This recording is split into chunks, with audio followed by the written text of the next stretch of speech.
हमारे चैनल समाचार की दुनिया को लाइक एंड सब्सक्राइब करें और बेल आइकन दबाना ना भूलें।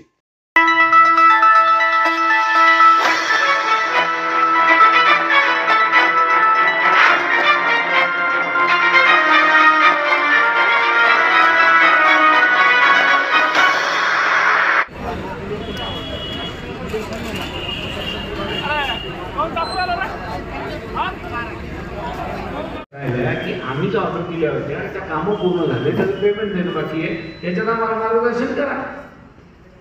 मग त्यांनी जर मार्गदर्शन मागून तुम्ही जर म्हटलं आले होते माझ्याकडे, आपण ऑनलाईन चेक पण करायला लावलं होतं आणि त्याची मागणी झाली का हे पण आपण विचारलं होतं। दोन्ही गोष्टी केल्या, ऑनलाईन करायचं आणि मागणी करायला, दोन्ही गोष्टी झाल्या। पण मागच्या वर्षी म्हणजे आता 1.5 वर्ष होतं का सर, आपल्याकडे अजून पैसा आलेला नाही, वैयक्तिकपणे आणि सार्वजनिक पण नाही।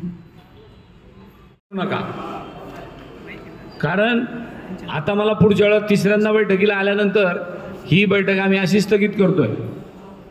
पुढच्या वेळेला सगळेच्या सगळे लोक बैठकीला राहतील आणि प्रत्येकाचा अहवाल जे काय तक्रारी आल्या मागच्या मीटिंगच्या निहाई त्याचं काय झालं याचा खुलासा आम्हाला त्या बैठकीला लागेल। चला, धन्यवाद। तक्रार आली आणि कोणाचे समाधान झाले नाही सर। आता तुम्ही एक खासदार या नात्याने तुम्ही काय पनिशमेंट कराल सर त्या अधिकाऱ्यांना? ते आम्ही सगळेजण लोकप्रतिनिधी आहोत, आम्ही कोणाला पनिशमेंट द्यायला नाही आलो। परंतु जर आपल्या पंचायत समितीमध्ये केंद्र सरकारच्या आणि राज्य सरकारच्या योजना ज्या गावकऱ्याला आणि शेतकऱ्याला लाभ मिळवून देणाऱ्या, त्याचा लाभ जर त्या शेतकऱ्याला मिळत नसेल तर तो का मिळत नाही हा विचारायचा अधिकार त्या गावच्या सरपंचाला किंबहुना आपल्या भागातल्या आमदाराला आणि खासदाराला आहे। आणि आज आम्ही मागची वेळा एक आढावा बैठक घेतली, तिला बैठकीला घेऊन जवळजवळ 7-8 महिने झाले। पुन्हा आता आज दुसरी बैठक घेतली, पण दोन्ही बैठकीमध्ये सगळ्याच अधिकाऱ्याला आणि बीडीओंना समाधानकारक उत्तरं देता आली नाही। मी आज बीडीओंना ही बैठक स्थगित केली आणि बीडीओंना सूचना केल्या की 8 दिवसात ते 15 दिवसाच्या आत आमच्या सगळ्या लाभार्थ्यांचं, शेतकऱ्यांचं आणि गावकऱ्याचं इथलं काम फायनल झालं पाहिजे, अशा पद्धतीचं काम आम्हाला दिसावं आणि त्याप्रमाणे आपण 15 दिवसात पुन्हा एकदा ही बैठक घेऊया। सर्व कागदपत्र सरपंच कंप्लीट करतो, डॉक्युमेंट कंप्लीट करतो, तरी सुद्धा यांना न्याय भेटत 30 तक्रार सगळ्या सरपंचांनी आणि गावकऱ्यांनी केली होती आणि म्हणूनच खऱ्या अर्थाने आम्ही आज त्यांच्यासोबत चौकशी करायला आलो होतो। निश्चितपणाने ज्या ज्या सरपंचाच्या गावकऱ्याच्या तक्रारी आहे त्या सगळ्या शेतकऱ्यांच्या सहित त्या सगळ्या तक्रारीचं निराकरण 15 दिवसात मॅडम करतील अशी मला अपेक्षा आहे।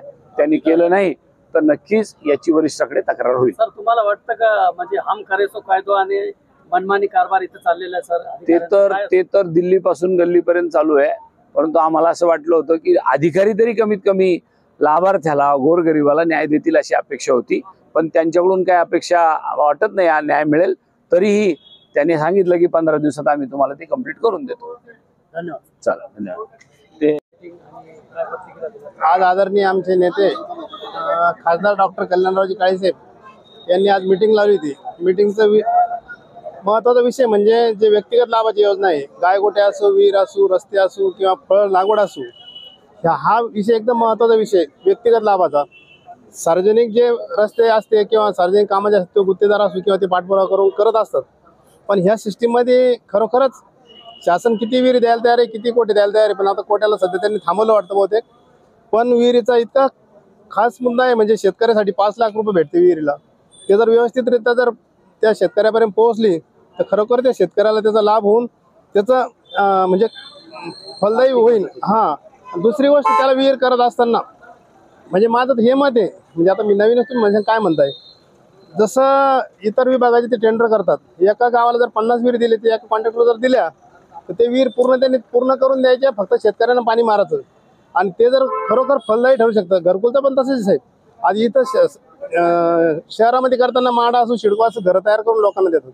गाव पातळीत पण 20, 25, 30, 40, 50 जर घरं आले, ग्रामपंचायत फक्त जागा द्यायची, जागा दिल्यानंतर ते कॉन्ट्रॅक्टरला ते घरं बांधून द्यायची त्या नकाशाप्रमाणे, पाणी त्या लाभधारकांना मारायचे।